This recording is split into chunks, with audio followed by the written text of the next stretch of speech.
Jésus vous appelle. Entrez dans son royaume. Il a ouvert les portes de ce royaume pour vous. Et le chemin à suivre, il demeure le même depuis plus de 2000 ans. Repentez-vous, détournez-vous d'avoir suivi votre propre chemin et soyez baptisés au nom de Jésus-Christ pour le pardon des péchés. Et la promesse, c'est qu'il vous donnera le Saint-Esprit.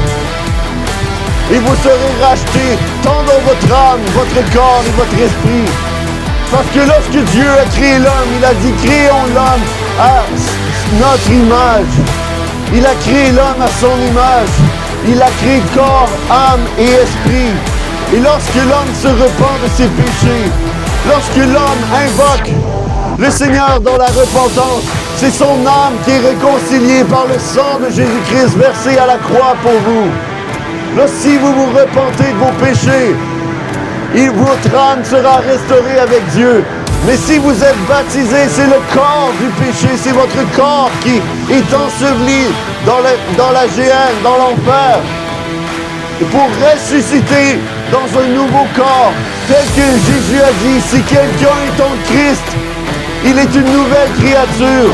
Les choses anciennes sont passées. Voici, toutes choses sont devenues nouvelles. Oui, toute chose peut devenir nouvelle dans votre vie, car vous n'êtes pas obligé de rester sous l'esclavage du péché. Parce que le premier homme, Adam, a mené toute l'humanité sous l'esclavage du péché. Le mot Adam veut dire l'humanité. Le premier humain a amené toute l'humanité sous l'esclavage du péché. Oui, tous sont péchés, sont privés de la gloire de Dieu. Mais vous pouvez tous gratuitement justifier par Jésus-Christ notre Seigneur. Jésus est venu tel un dernier Adam, tel la dernière race humaine. Pour quiconque croit en lui et se repent de ses fautes et choisit de revêtir Jésus-Christ dans les eaux du baptême, vous allez devenir une nouvelle création.